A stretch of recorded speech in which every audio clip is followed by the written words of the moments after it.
नमस्कार मेरे प्यारे साथियों, दिव्यांश ऑनलाइन क्लास पर आपका बहुत बहुत स्वागत है।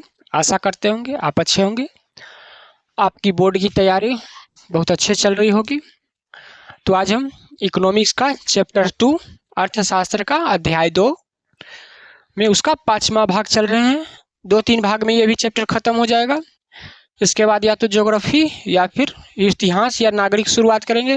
धीरे धीरे करके आपका चैप्टर समाप्त करेंगे। उसके बाद ऑब्जेक्टिव फिर सब्जेक्टिव सारा प्रयास करेंगे सिलेबस कंप्लीट करने का। तो तैयारी में बने रहिए। पीछे जैसे जीडीपी, जीएनपी, एनएनपी के बारे में चर्चा किए थे, अब उसी के आगे चलते हैं।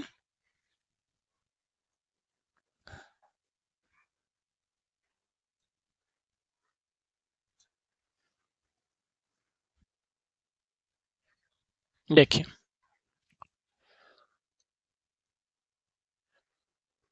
कुछ जान लेते हैं। भारत की राष्ट्रीय आय काफी कम है। ये बार बार पीछे ही बता रहे थे कि भारतीयों का जो आमदनी है विदेश का कमाई के तुलना में बहुत कम है। चाइनीज लोग सोच लीजिए ना, उनका आय हम लोग से ज्यादा है। चाइनीज हो गया, जापानीज हो गया, ये लोग का आय क्या है, हम लोग से ज्यादा है। तो फिर बेस्ट वाला तो छोड़ ही दीजिए, उनका आय तो कई गुना हम लोग से ज्यादा है। जैसे हम लोग 1 लाख कमाते हैं ना, मान के चलिए साल में, तो लोग को आ जाएगा 25 लाख, 30 गुना, मतलब 20 से 25 गुना वो सब ज्यादा वही काम का चार्ज करते हैं। तो वो सब जो पश्चिमी देश, वो सब स्किल पर ज्यादा जोर देते हैं। वो सब स्किल मतलब काम करते करते वो इतने अच्छे काम करते हैं ना कि उनका वो ज्यादा चार्ज लेते हैं। और उन लोगों का क्या है, सरकार भी सपोर्ट करती है। वो लोग का सरकार भी कहती है कि इतना घंटे काम करेगी तो आपको इतना रुपया देना पड़ेगा, कम से कम आपको इतना रुपया उनको देना पड़ेगा। मगर हमारे यहाँ की सरकार वैसा नहीं करती है। सरकार यहाँ वैसा नहीं करती है। इसलिए तो देखते हैं बेचारा दिन दिन भर काम करता है, उसको कितना कम मजदूरी मिलता है। भारत की राष्ट्रीय आय क्या है, काफी कम है, तथा प्रति व्यक्ति आय भी क्या है, स्तर भी बहुत नीचा है। अब आय ही कम रहेगा तो प्रति व्यक्ति आय, टैक्स सरकार को कम जाएगा तो प्रति व्यक्ति आय भी तो कम ही होगी ना। अब आदमी भारत में मान के चलिए 100 आदमी है ना, तो कितना आदमी लाख रुपया का महीना कमा रहा होगा, मुश्किल से 10%, 100 में से 10 गो, कितना, 50,000। 60 से 70% हमको लगता है 10 से 15 हजार बेचारा कमाता होगा। 30% होगा नेट, 30 से 40% वही कुछ ज्यादा कमाता होगा। तो भारत का क्या है, राष्ट्रीय आय काफी कम है और देशों की तुलना में, और प्रति व्यक्ति आय भी क्या है, बहुत नीचे है। विश्व विकास रिपोर्ट, वर्ल्ड डेवलपमेंट रिपोर्ट 2009 के मुताबिक, 2009 के अनुसार 2007 में भारतीय प्रति व्यक्ति आय कितना था, देख रहे हैं ना, $950। 2007 में, 2009 में जब वर्ल्ड डेवलपमेंट रिपोर्ट आया, तो रिपोर्ट आती है तो क्या पिछले डाटा को ना वो आगे रखती है समय में। तो 2007 में कितना था भारतीयों का प्रति व्यक्ति आय, $950। $950। तो मतलब अभी डॉलर कैसे चल रहा है, 88 पॉइंट कुछ लगभग है। मतलब 85 से 90 के बीच में भी झूल रहा है डॉलर, यही सोचिए ना। तभी देख लीजिएगा गूगल पर, उसको क्या कीजिएगा, इससे गुना कर दीजिएगा, तो पता चल जाएगा कितना रुपया उस समय भारतीय लोग कमा रहे थे। कब, 2007 में, प्रति डॉलर, प्रति साल। जहां भारतीय की प्रति व्यक्ति आय अमेरिका की प्रति व्यक्ति आय का लगभग, सोच लीजिए, अभी बोले थे ना कि वो लोग हमसे क्या है, 25 से 30 गुना ज्यादा है। 25 से 30 गुना नहीं, 48 गुना ज्यादा है हमसे वो सब। अमेरिका कितना ज्यादा हमसे, 48 गुना ज्यादा। मतलब यहाँ का प्रति व्यक्ति 1 लाख कमा रहा है ना साल में, तो अमेरिकन कितना कमा रहा है, 48 लाख। तो सोचिए, कोई 1 लाख एक साल में कमा रहा है, कोई 48 लाख। तो सोचिए किसका जीवन बढ़िया होगा। 48 लाख कमाने वाला का या 1 लाख कमाने वाला का? किसका लिविंग स्टैंडर्ड हाई होगा, 48 लाख वाला का, 1 लाख वाला का? ये $1000 कितना हो गया? 950 लगभग 80-90 हज़ार जाएगा। कितना जाएगा ये? 90 हज़ार। तो इसको हम 1 लाख मान लेते हैं उदाहरण के लिए। और ये कितना गुना है? 1/48, 48 गुना ज्यादा, मतलब भारतीयों का 1 लाख, उसका 48 लाख। किस समय? 2009 में। तो अभी तो सोचिए और बढ़ गया होगा वो। भारतीयों का भी बढ़ा है, ऐसा बात नहीं है, भारतीयों का भी आय बढ़ा, उसका भी तो बढ़ा होगा न, अमेरिकन का भी।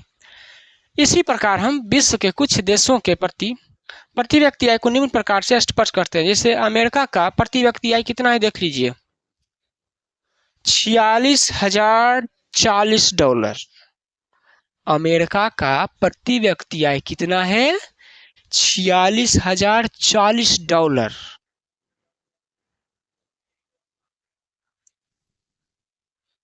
फिर इंग्लैंड का कितना है? $42,740। सोच रहे हैं ना कितना है? ये अमेरिका का है, ये इंग्लैंड का है, देख रहे हैं ना। $2,000 कम है, $2,500 और क्या, मगर फिर भी बहुत है। इसको डॉलर से जब गुना कीजिएगा ना तो अच्छा लाख रुपया ही पहुंच जाएगा। फिर देखिए चीन का कितना है? $2300, $2360। और बांग्लादेश का कितना है? $870। भारत से थोड़े सा ही पीछे है ये। बांग्लादेश का प्रति व्यक्ति आय भारत से हल्का ही पीछे है ना, देख लीजिए। 870 है बांग्लादेश का, 950 है भारत का। तो बांग्लादेश भी क्या है? छोटा सा देश है, आबादी बहुत ज्यादा है वहां भी। हम लोग का एशिया में एक ही दिक्कत है, जनसंख्या बहुत ज्यादा है। जिस दिन जनसंख्या कमना शुरू हो जाएगा उस दिन क्या होगा, आदमी धीरे धीरे सुधार उसका सब चीज में आना शुरू हो जाएगा। और क्या, क्योंकि जमीन तो बाबू उतने ही है, जमीन मेरे प्यारे साथियों क्या है, उतने ही ना है। आदमी बढ़ गया तो क्या होगा, जमीन बट गया, टुकड़ा हो गया, आदमी कब उससे पूर ही नहीं रहा है, तो महंगाई तो बढ़ेगी ना। अब डिमांड जिस चीज का ज्यादा है, आपूर्ति नई के बराबर है, तो उसका सोच लीजिए दाम क्या होगा। सोना चांदी महंगा क्यों है? क्योंकि चीज कम है, हुआ मांग बहुत ज्यादा है, तो दाम तो बढ़ेगा ही ना, महंगाई आएगी ही। तो यहाँ मेरे प्यारे साथियों समझ गए होंगे कि भारत का 2007 में कितना था? $950। अमेरिका का कितना था प्रति व्यक्ति आय? $4640, है ना। इंग्लैंड का कितना था? $42,740। चीन का कितना था? $2360। बांग्लादेश का कितना था? $870। आमदनी प्रति व्यक्ति आय।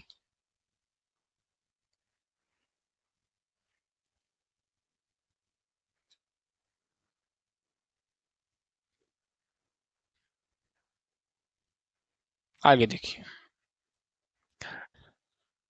यद्यपि पंचवर्षीय योजनाओं में ग्रामीण अर्थव्यवस्था की कायापलट के लिए अनेक उपाय किए गए।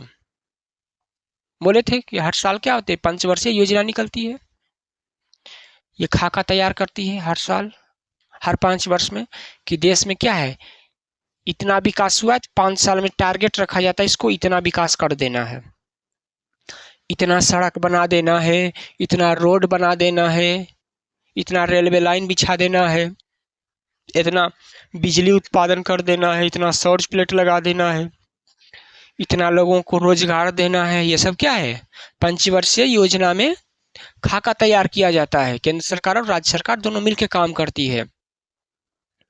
ये पढ़ाए हैं पिछले क्लास में।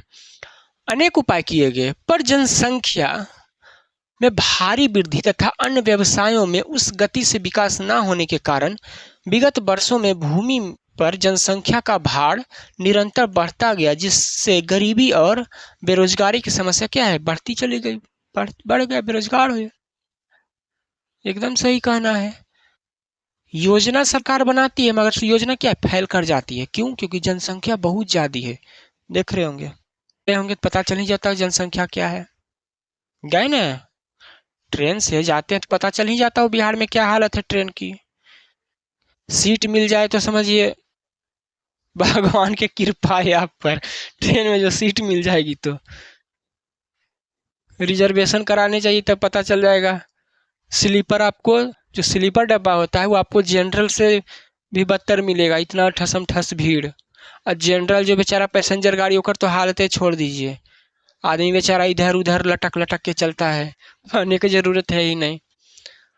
तो पंचवर्षीय योजना तो बेचारा बनाता है कि क्या करें, काया पलट करें, गरीबी दूर करें, मगर जनसंख्या कारण सब क्या होता है, फेर बदल हो जाता है बेचारा का। भारी वृद्धि है। सरकार जन जैसे बनाती है योजना, मान के चलिए अभी जनसंख्या, अभी योजना बनाएगी ना सरकार, अभी जनसंख्या के अनुसार बनाएगी, मान के चलिए 140 करोड़ है तो उसके अनुसार बनाएगी। मगर 5 साल बाद जनसंख्या यही हो जाएगा 25-30 करोड़ और बढ़ जाएगा। तो जनसंख्या तो बेचारा अभी के अनुसार बनाया गया, अब 25-30 करोड़ बढ़ गया, तो सोचिए 25-30 करोड़ के भाड़ा भी तो वही योजना पर न पड़ गया। इसका उदाहरण देखिए, सबसे अच्छा बनाते हैं। आपके घर में मान के चलिए अभी 10 आदमी है, 10 आदमी का खाना बनाए, अब अचानक क्या हो गया, 5 आदमी और बाहर से आ गए, आपको पते नहीं है, 5 आदमी कोई आपके रिश्तेदार के आ गए, तो अब कितने हो गए, 15। मगर खाना तो आप बनाए थे 10 आदमी का, बनाए थे ना। अब सोचिए क्या होगा, अब 10 आदमी का खाना 15 को पुराना पड़ेगा, तो जनसंख्या बढ़ गया, तो दिक्कत हुआ कि नहीं हुआ। वही हो रहा है भारत में, वही हो रहा है यहाँ पर। भारी वृद्धि, अन्य व्यवसायियों यहाँ पर नहीं लगा, व्यवसाय मतलब फैक्ट्री नहीं लगी, बिजनेस नहीं हुआ, सब आदमी क्या है, नौकरी नौकरी के पीछे पगलाल है। गार्जियन भी सबके देखिए वैसने है, समाजो यहाँ का बेचारा वैसने है, नौकरी करेगा तू जिएगा, नहीं तो समाज में बेचारा ओकरा 10 बार पूछते रहेगा। यहाँ क्या है, नौकरी को एक स्टेटस बनाया गया है, बढ़िया बात है, काम देगा। तो यहाँ क्या है, बिजनेस को गति से, उस गति से विकास नहीं हुआ जिस तरह से चीन में किया, जापान में किया, अमेरिका में किया, पश्चिमी देश में व्यापार को एकदम इतना बढ़ा दिया, इतना फैक्ट्री सब चीज सरकार, स्किल लेबर सब चीज इतना में ठीक किया। एक तो जनसंख्या वो सबका कम, जगह ज्यादा। अमेरिका में के आदमी को खाने का नहीं सोचना पड़ता है, एक आदमी के पास देखिएगा इतना इतना बड़ा जमीन है, कुछ कहे कि नहीं है, आदमी वहाँ काम पार ही नहीं लगेगा, इसलिए तो वहाँ इतना मशीन बना, मशीन से काम करता है, हजारों हजार बीघा खेत काम करता है वहाँ पर आदमी मशीन से। और यहाँ का 1000 बीघा कई गो आदमी के पास होगा, 1000 बीघा खेत बिहार में कई गो आदमी के पास होगा, सोच लीजिए। 100 में से 10 गो 20 गो खूब रखे, 30 गो एक्सेस होगा 1000 बीघा वाला आदमी। तो यहाँ क्या है ना, व्यवसाय बढ़ा उस लेवल पर, और सरकार भी क्या है, योजना बनाई 100 आदमी का, आ गया 150 आदमी, तो 50 गो का भाड़ा भी उसी पर फिर पड़ गया, उससे अलग दिक्कत हुआ। आगे देखिए, होने कारण भी का क्या है, अब भूमि पर जनसंख्या बढ़ते चला गया, अभी बोले उदाहरण देखिए, भी बताए थे कि जैसे कोई परिवार में क्या थे पहले, देखिए बता देते हैं। पहले आपके क्या थे, दादा थे, दादी थी, इनका देखिएगा पहले के घर में 4-4 5-5 बच्चे हुआ करते थे। आपके चाचों को देखिएगा 4 भाई 5 भाई, तो ये हो गए 4, 1 भाई 2 भाई 3 भाई 1 बहन, मान के चलिए 4 का आदमी लेके चलते हैं। फिर इनका हुआ, जय गो होगा, फिर इनका हुआ, फिर इनका हुआ, फिर इनका हुआ, तो सोचिए 2 आदमी से कितना बढ़ा, 4 आदमी, 4 आदमी से कितना बढ़ गया, इनका भी 4-4 गो, तो 4 चौक 16 आदमी बढ़ गया। तो इनके पास मान के चलिए 10 बीघा पहले खेत था, 10 बीघा से कितना हो गया सोचिए, तो 2.5-2.5 बीघा पड़ा, सबको 2.5 बीघा, इनको भी 2.5, इनको भी 2.5 और इनको भी 2.5 पड़ा ने। अब 2.5 बीघा को 4 भाग बांटिए जमीन को, वही हुआ बिहार में, भारत में। एक आदमी के पास पहले था 10 बीघा, वो अकेले थे, तो इनके पास 10 बीघा था, अब इनके पुत्र पुत्री हुए, 4 भाग में बट गया 10 बीघा, फिर वो 10 बीघा फिर 4 भाग में बटेगा। अब 2.5 बीघा को 4 भाग में बांटिएगा तो क्या होगा? कुछ होगा आदमी का? कुछ नहीं होगा। यही से दिक्कत हो रहा है और क्या। यही यहाँ पर कहना चाह रहा है। भूमि पर जनसंख्या का भार क्या निरंतर बढ़ते जाएगा, जिससे गरीबी और बेरोजगारी बढ़ती चलेगी। पहले जो आदमी 10 बीघा खेत कर रहा था तो सारा चीज पूर रहा था उससे। अब क्या हो गया, 2.5 बीघा को बांटना पड़ रहा है 4 गो 5 गो में। तब 2.5 बीघा में क्या कट्ठे नहीं मिलेगा? 1 कट्ठा में हुआ तो कितना पूरा लेगा सबको? तो दिक्कत हो रहा है उसी से।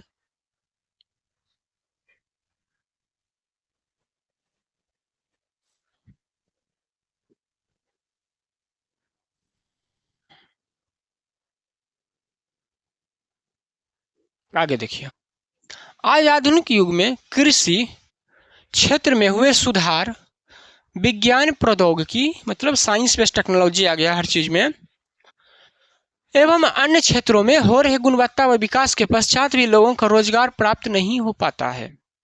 क्या है? पहले के मुकाबले अभी तो काफी सुधार हुआ है। पहले के मुकाबले में टेक्नोलॉजी में हर चीज में सुधार हुआ है, मगर फिर भी उस लेवल पर लोगों को रोजगार नहीं मिल रही जिस लोगों पर मिलना चाहिए। तभी तो कितना बेरोजगारी है। क्या है? कभी फार्म भरे हैं तो देखते हैं कितना सीट निकलता है नौकरी का, 1000 कुछ हजार में, और फार्म कितना बढ़ाता है, लाखों में। तो मिलेगा तो हजारों क्यों ना सीट ना, जितना सीट निकला है जॉब का। बाकी का सोचिए क्या होगा, उसके बारे में कोई चर्चा विचारा नहीं करेगा।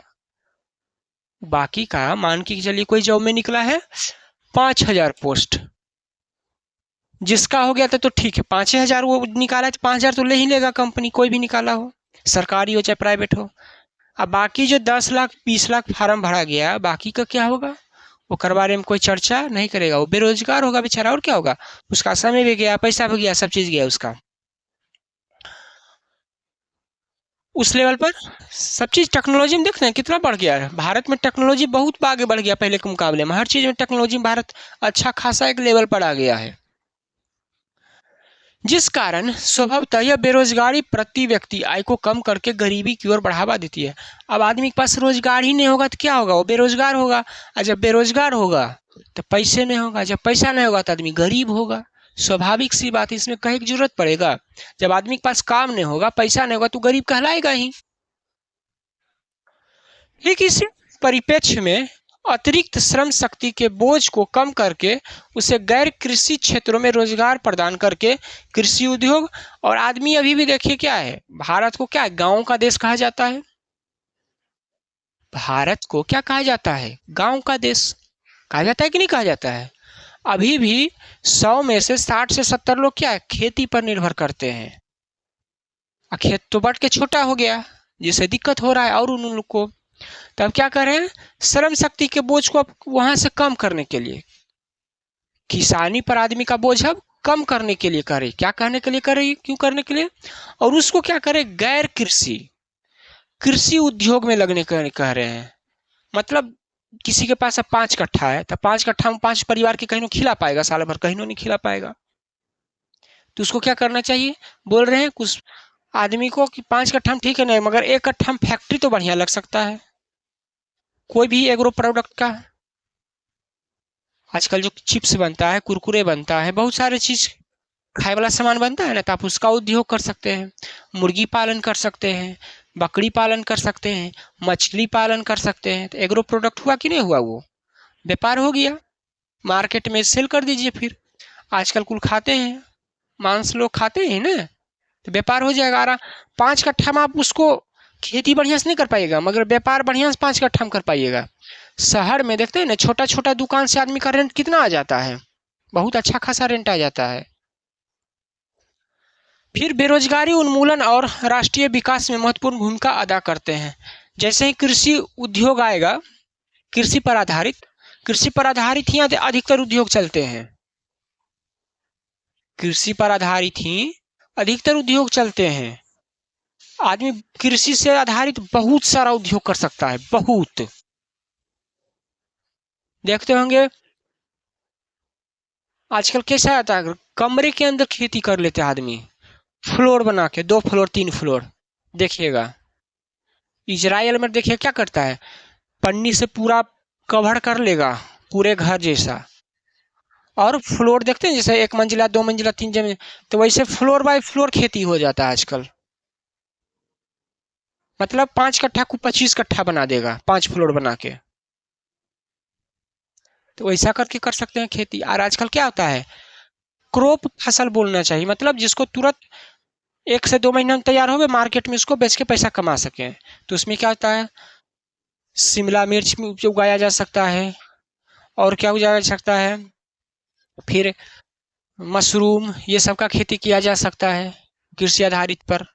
फैक्ट्री लगाया जा सकता है छोटे छोटे तौर पर, वो सब उद्योग कर सकते हैं कृषि से। बहुत सारे हैं उद्योग, जो आपको पसंद है कर सकते हैं।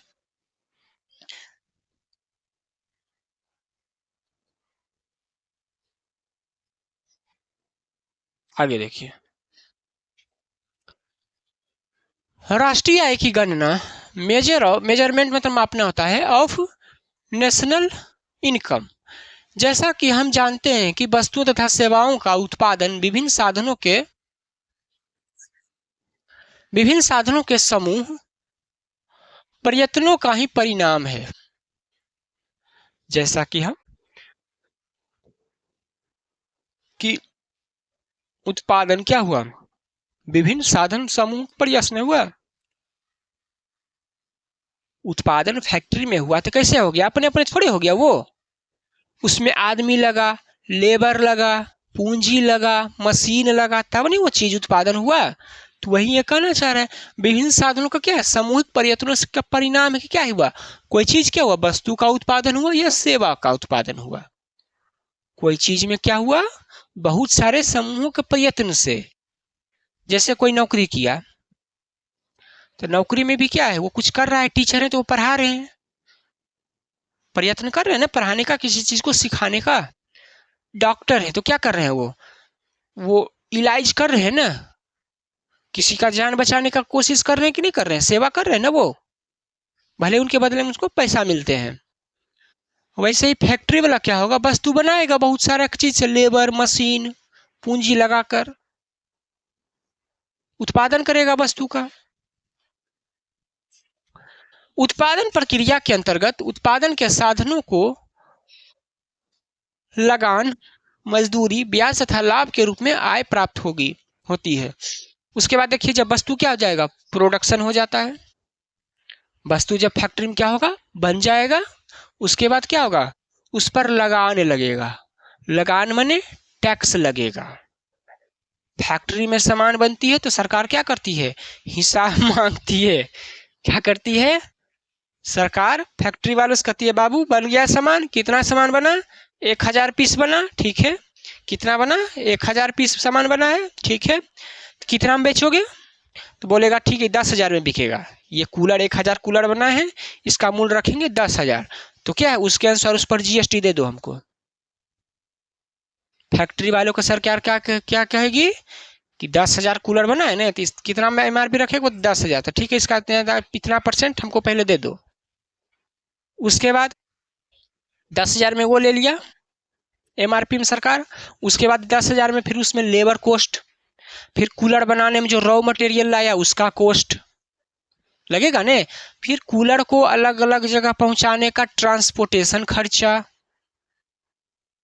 अलग अलग जगह पहुंचाने का ट्रांसपोर्टेशन खर्चा भी तो लगेगा, उड़ के थोड़े पहुंच जाएगा। तो वो सब खर्चा मिला के कंपनी क्या करेगी, प्रोडक्ट का दाम तय करेगी कि इतना सब चीज, टैक्स, मजदूरी, ट्रांसपोर्टेशन, रॉ मटेरियल का खर्चा सब जोड़ दिया जाएगा। तो मान के चलिए कूलर बनाने में उसको कुल खर्चा सब चीज लगा के 10,000 का जब बिकेगा तो 8,000 हुआ, तो 2,000 का प्रॉफिट होगा। 10,000 से वो आएगा मार्केट में। अब मार्केट में क्या है, होलसेलर वाला कुछ अपना प्रॉफिट रखेगा, वो भेजेगा रिटेलर के पास, रिटेलर वाला उसको 10,000 का चीज को 12,000 15,000 जितना में बेचे। ये हो रहा है। तो वही बोल रहा, उत्पादन के साधन क्या होंगे, जब उत्पादन कर देगा कोई वस्तु को तब क्या होगा, उस पर टैक्स लगेगा, मजदूरी लगेगा, कि बिना मजदूर के कैसे बनेगा, कोई सामान नहीं बन सकता है। फिर अगर वो कंपनी क्या है, कर्ज लेकर फैक्ट्री में वो सामान सब चीज किया है, तो उसका ब्याज भी तो वो देगा बैंक को, या जिससे लिया है। वो देगा ने। उसके बाद जो क्या होगा, लाभ प्राप्त होगा। अभी न बताए कि 10,000 में कूलर बनाया, फैक्ट्री वाला बेचा, उसको 8,000 लगाते, 2,000 प्रॉफिट हुआ पर कूलर पर। अब वो बेच देगा आगे, तो लाभ हुआ ना उसको। काहे कि हर कंपनी क्या है, कोई चीज घाटे में थोड़े बेचेगी। आप ही कोई चीज खरीदते हैं बाजार में जाकर, तो वो क्या है, दुकानदार अपना प्रॉफिट अलग रखेगा। वो दुकानदार जिस होलसेलर से लाया वो होलसेलर अलग प्रॉफिट रखेगा कुछ। होलसेलर जो कंपनी या फैक्ट्री से लाई, फैक्ट्री वाला अलग उस पर प्रॉफिट लेगा। मतलब 3-4 प्रॉफिट उस पर रहता है। तब वो सामान क्या है, 10 रुपये का सामान 20 रुपया हो जाता है। क्यों? क्योंकि सबके आदमी बीच में अपना प्रॉफिट रख रख कर आगे सामान आपको पहुंचा रहा है। वो लाभ उसी को बोलते हैं। सब अपना लाभ प्रॉफिट रख रख के आगे सामान मार्केट में बिकने को आता है। और वो सारा जो बढ़ा हुआ दाम किस पर बजराता है, कस्टमर पर। कस्टमर क्या करे बेचारा, उसको सामान लेना है मजबूरी में, तो जितना दाम हो तो देना ही पड़ेगा के रूप में होती है। इस अर्जित आय के स्वामी अपनी आवश्यकताओं की पूर्ति के लिए वस्तुओं सेवाओं की मांग करते हैं।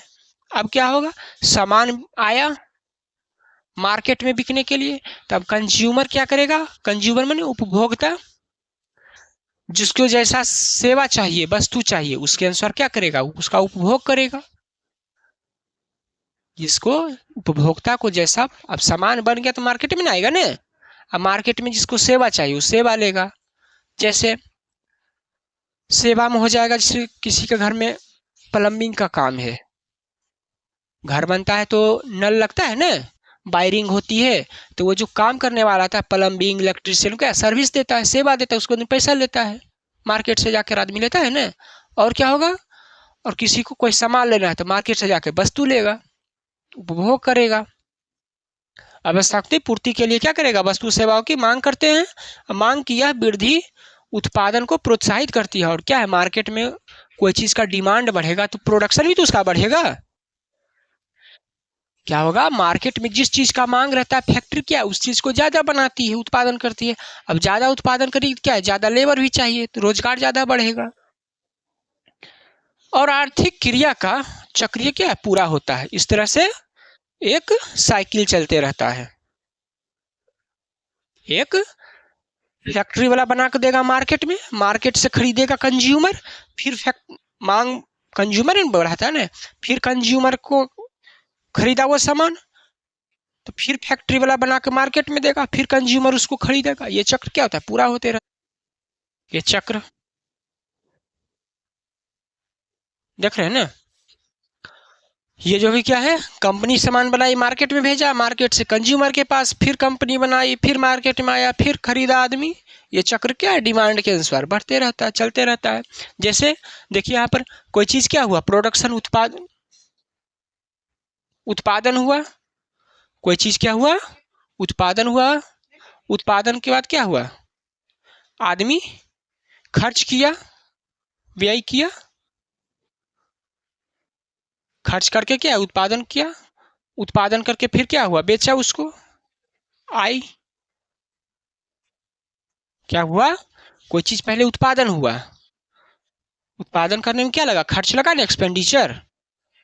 एक्सपेंड करके क्या किया, उत्पादन किया, और उत्पादन के बाद क्या हुआ, वो बाजार में बिका तो उससे आय हुआ। तो यहाँ पर देखिए उत्पादन, फिर आय सृजन, मांग हुआ, फिर खर्चा किया आदमी खरीदा, फिर पुनः वृद्धि।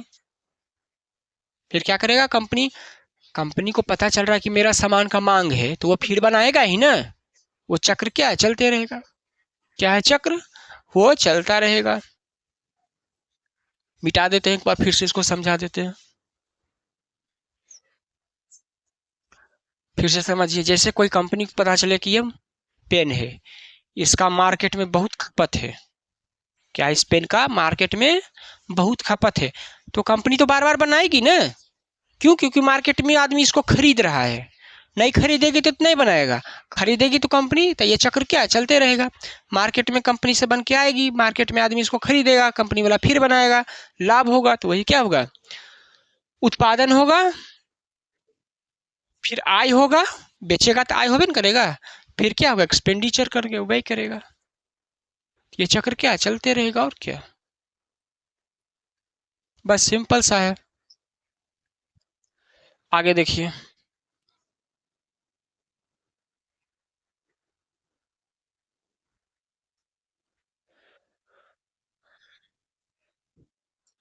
राष्ट्रीय आय की गणना।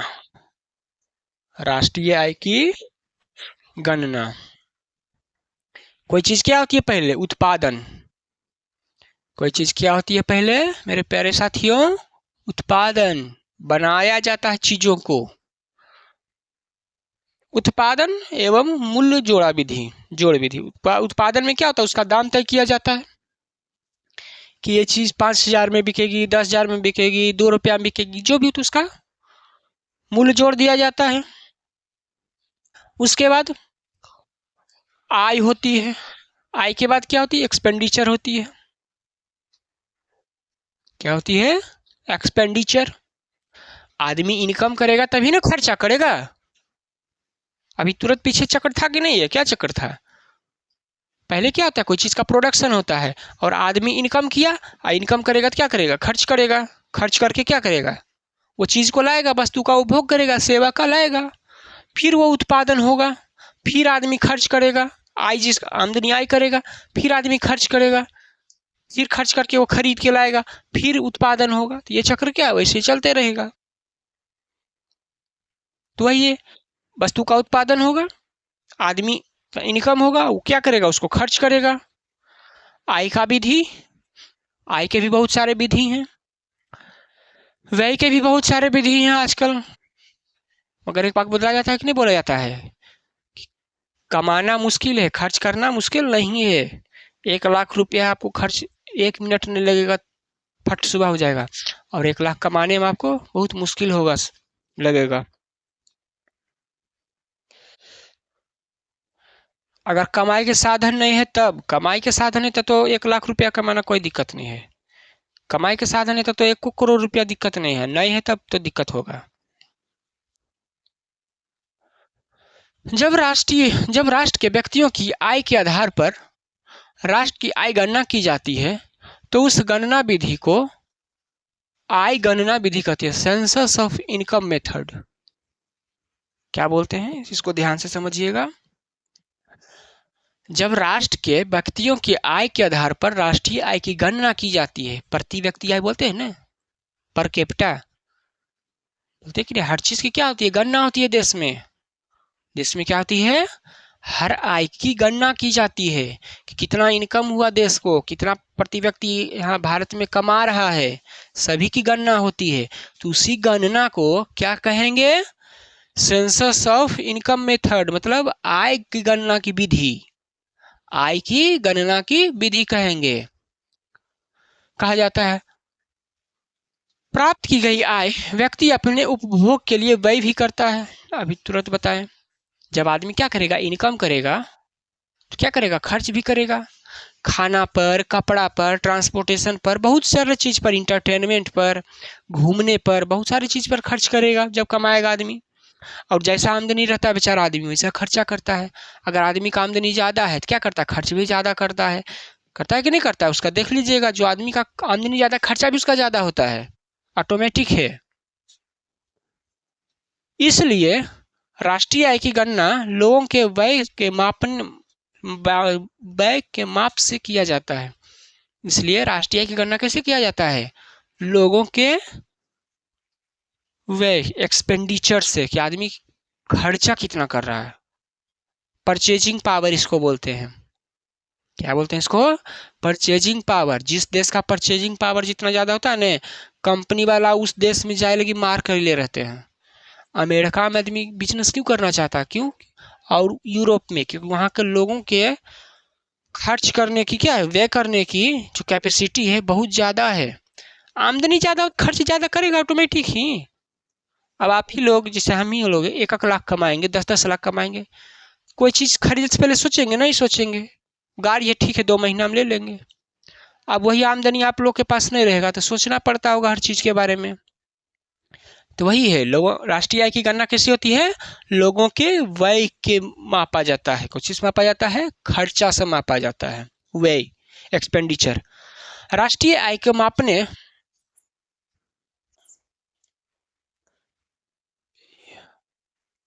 यार कभी इरेजर आवो है कभी। देखिए क्या से मापा जाता है राष्ट्रीय आय की गणना को लोगों के व्यय से, ठीक, व्यय मतलब खर्चा से मापा जाता है। राष्ट्रीय आय की मापने की इस प्रक्रिया को व्यय गणना विधि कहते हैं, सेंसस ऑफ एक्सपेंडिचर मेथड। क्या बोलते हैं, आय की गणना को किससे करेंगे, सेंसस ऑफ इनकम मेथड से, आय की जो गणना करेंगे आमदनी को, और जो खर्चा होता है राष्ट्रीय आय में खर्चे को किस मेथड से मापेंगे, सेंसस ऑफ एक्सपेंडिचर मेथड के माध्यम से। बस यही सिंपल था। इनकम वाला को राष्ट्रीय आय को क्या मापेंगे, ये आय वाला है, सेंसस ऑफ इनकम विधि कहते हैं, आय गणना विधि। राष्ट्रीय आय को किस गणना विधि, राष्ट्रीय आय गणना विधि से मापते हैं, और व्यय को राष्ट्रीय व्यय विधि से मापते हैं।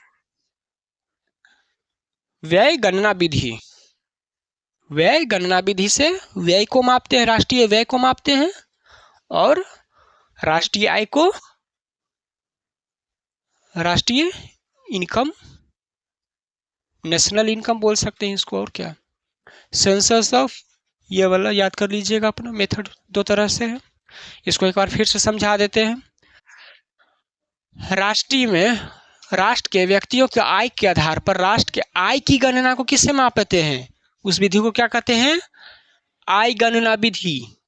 राष्ट्रीय आय को जब मापेंगे तो किस गणना विधि से मापेंगे, राष्ट्रीय आय गणना विधि तरीके से मापेंगे, और राष्ट्रीय आय मापने की इस विधि की प्रक्रिया को व्यय गणना विधि भी कहते हैं। और राष्ट्रीय आय की गणना की लोगों को किससे मापेंगे, सेंसस ऑफ एक्सपेंडिचर मेथड से मापा जाएगा, इसको ये याद रखिएगा। हम देखते हैं कि उत्पादित की हुई वस्तुओं का मूल्य, कुछ आइए देख लेते हैं, इम्पोर्टेंट चीज है उसको भी जान लीजिए। राष्ट्रीय आय राष्ट्र के आर्थिक स्थिति के आकलन का सर्वाधिक विश्वसनीय मापदंड है। राष्ट्रीय आय देख लीजिए इसको भी,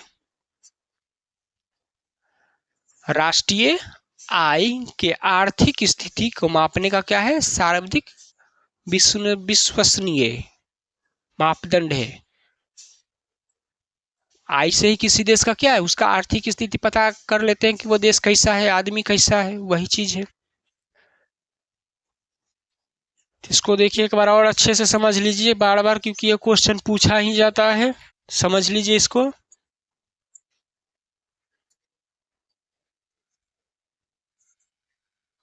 ध्यान से समझिएगा। राष्ट्र के व्यक्तियों की आय के आधार पर राष्ट्रीय आय की गणना की जाती है। आय के आधार पर लोगों की क्या है, राष्ट्रीय आय की गणना की जाती है। उस गणना विधि को आय गणना विधि कहते हैं, इंग्लिश में सेंसस ऑफ इनकम मेथड कहते हैं। प्राप्त की गई आय को क्या करेगा आदमी, खर्च करेगा, अपने उपयोग के सामान खरीदता है जाकर मार्केट से, तो उस व्यय को मापने की क्रिया को क्या कहते हैं, सेंसस ऑफ एक्सपेंडिचर मेथड कहते हैं। बस यही था ये।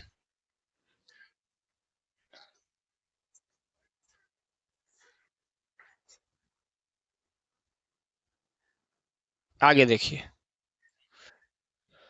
विभिन्न परिस्थितियों में व्यक्तियों द्वारा किए गए प्रयास से बढ़ जाता है।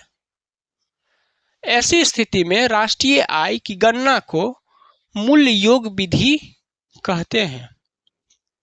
अब राष्ट्रीय आय और राष्ट्रीय व्यय को जब गणना करेगा तो उसका एक वैल्यू लगेगा ने, लगेगा कि नहीं लगेगा, कि इतना वैल्यू का खर्च हुआ, इतना वैल्यू का आय हुआ, तो वही हुआ census of value added method इसको बोलते हैं।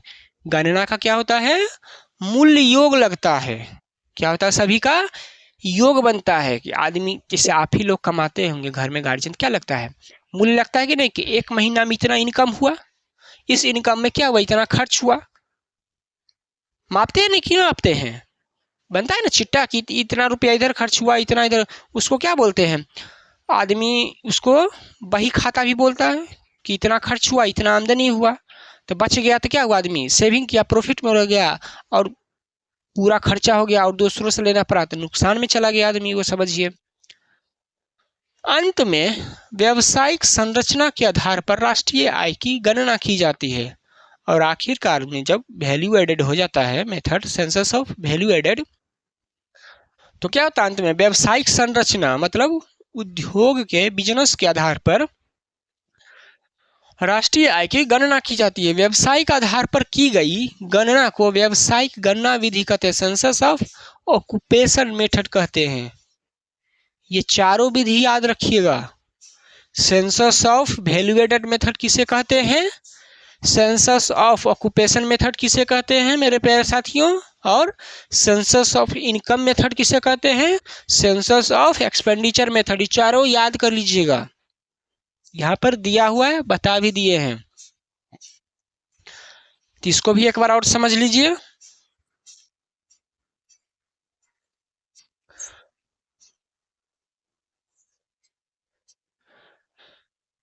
विभिन्न परिस्थितियों में व्यक्तियों के द्वारा किए गए प्रयासों से बढ़ जाता है, तो ऐसी स्थिति में राष्ट्रीय आय की गणना को मूल्य योग विधि कहते हैं। क्या कहते हैं, मूल्य योग विधि। इसको इंग्लिश में क्या कहते हैं, census of value added method कहते हैं। अंत में व्यावसायिक संरचना के आधार पर राष्ट्रीय आय की गणना की जाती है। व्यावसायिक आधार पर की गई गणना को व्यावसायिक गणना विधि कहते हैं। ये वाला यहाँ से याद रखिएगा, देख रहे हैं ना, व्यावसायिक, यहाँ से इसे कर लीजिए ना, यहाँ से व्यावसायिक गणना विधि पूछेगा तो क्या बोलेगा, व्यावसायिक आधार पर की गई गणना को व्यावसायिक गणना विधि कहते हैं। और विभिन्न परिस्थितियों में लोगों व्यक्तियों के द्वारा किए गए, ये यहाँ पर लाइन लगता है कुछ छूट गया है, पूरा सेंटेंस नहीं हो पा रहा है, कुछ लाइन वहां पर लगता है छूट गया है, मिस हुए। ऐसी स्थिति को राष्ट्रीय आय की गणना को मूल्य योग विधि द्वारा कहते हैं। तो इसको याद ही कर लीजिएगा चारों मेथड को। तो क्लास यहीं तक रखते हैं, इसके अगले अध्याय में जल्द ही मिलेंगे। तो मिलते हैं अगले क्लास में।